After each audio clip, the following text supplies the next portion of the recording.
मोदी ने सीएम नीतीश कुमार की तारीफ क्या कर दी, सियासत ही शुरू हो गई है।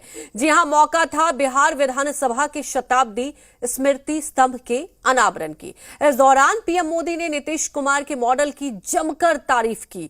पीएम मोदी ने अपने संबोधन में सीएम नीतीश कुमार का जिक्र करते हुए कहा कि देश में पहली बार पंचायती राज में महिलाओं के लिए 50% आरक्षण लागू किया गया। इसे देश में कई राज्यों में अपनाया। उन्होंने कहा कि सीएम नीतीश कुमार की सोच से ये सब हुआ है और जो महिलाएं कभी घर की चौखट तक नहीं लांघती थी, वो आज मुखिया बनकर गांवों के विकास में योगदान दे रही हैं। प्रधानमंत्री मोदी के तारीफ पर विपक्षी सदस्यों ने सवाल खड़े कर दिए हैं।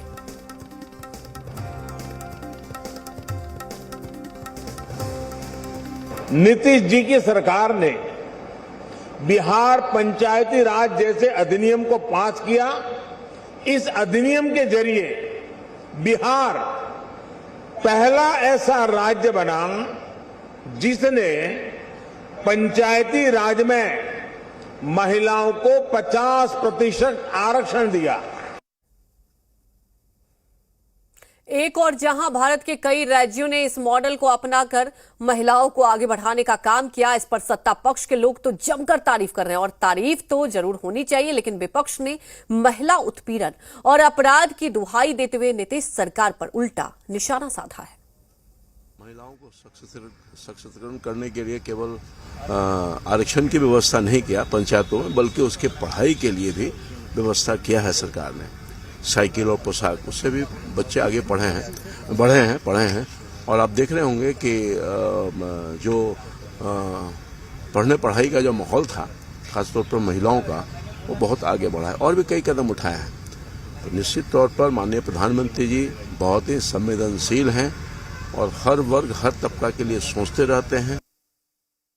हमारे माननीय प्रधानमंत्री ने भी आखिर इस बात को मान लिया कि बिहार में जो महिलाओं को आरक्षण दिया है हमारे माननीय मुख्यमंत्री नीतीश कुमार जी ने, उसकी सराहना भी की।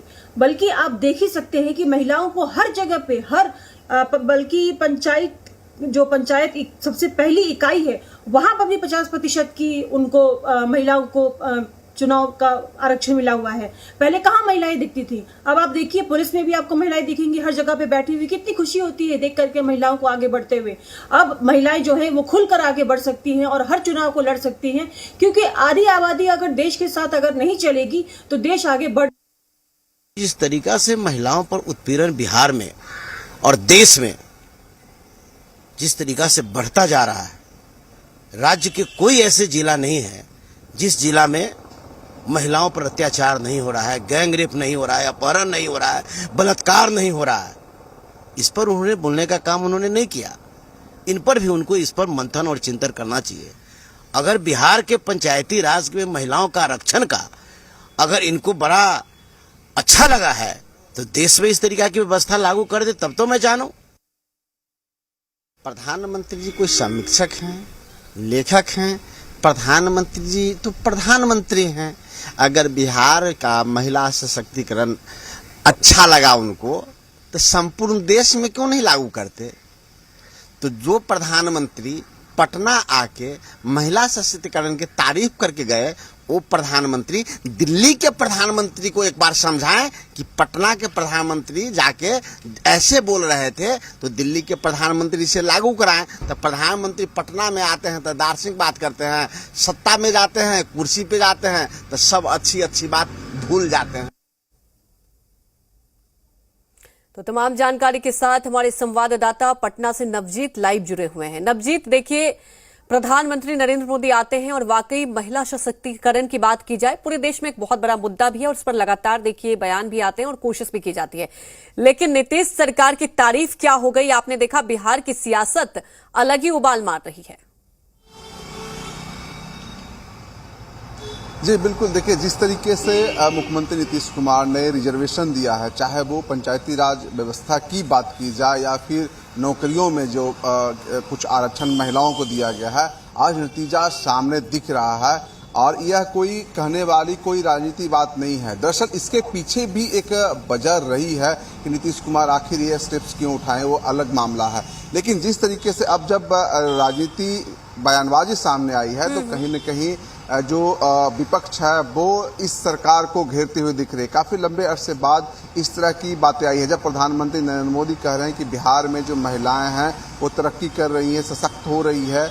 वजह साफ है कि जो मुखिया, सरपंच, अन्य जो पोस्ट होते हैं, यानी कह लीजिए कि लगभग काफी संख्या में 8,000 से अधिक पंचायत हैं, ऐसे में उनकी जो संख्या हो जाती है लगभग 4,000 से ज्यादा हो जाती है। यही नहीं, जो आरक्षण के खिलाफ में, यानी कह लीजिए कि आरक्षण के विरुद्ध जो लोग हैं वो भी चुन करके सामने आ रहे हैं। ऐसा नहीं है कि सिर्फ महिलाएं हैं वो चुन करके अपनी सीट पे आ रही हैं, जेंट्स को भी वो टक्कर दे रहे हैं। कई सीट ऐसे हैं जहां से महिलाओं के लिए वो आरक्षित नहीं थी, लेकिन वहां पे महिला जीती है। लेकिन अब जब बयानबाजी है तो देख सकते हैं किस तरीके से जो विपक्ष है वो घेर रहा है। सवाल यह भी किया जा रहा है कि यदि बिहार में आपराधिक घटनाएं घट रही है, गैंगरेप हो रहे हैं, उत्पीड़न हो रहे हैं, इसके साथ साथ सवाल प्रधानमंत्री से यह भी किया जा रहा है कि क्या देश भर में इसको लागू किया जा सकता है। राजद और कांग्रेस ने एक तरीके से यही बात कही है कि वो बिहार में आए हैं, उन्हें एक चीज दिख रहा है, एक पेज दिख रहा है, मुख्य पृष्ठ है वो दिख रहा है, अंदर की तस्वीरों को नहीं देख पा रहे हैं प्रधानमंत्री कि किस तरीके से यहाँ उत्पीड़न हो रहे हैं, महिलाओं के साथ गैंगरेप हो रहे हैं या फिर अन्य तरह की जो घटनाएं हो रही हैं। लेकिन सवाल यह भी है जो विपक्ष द्वारा उठाया जा रहा है कि क्या प्रधानमंत्री नरेंद्र मोदी इसे देश में लागू करेंगे, क्या इसे बिहार का मॉडल नाम देंगे। अब देखना होगा कि इस पर क्या कुछ प्रतिक्रिया आती है। तो वाजिब है, जिस तरीके से सराहनीय पहल बताया गया है प्रधानमंत्री के द्वारा, तो कहीं न कहीं बिहार के लिए एक अच्छी बात है, बिहार वासियों के लिए एक अच्छी बात है। बिल्कुल नवजीत, आप देखिए सियासत है और सियासत आप देखते हैं कि किसी भी मुद्दे पर होती है, विपक्ष अब इसे लेकर लगातार निशाना साध रही है। हमारे साथ जुड़ने के लिए आपका शुक्रिया। तो आपको बता दें कि मॉडल की तारीफ की है और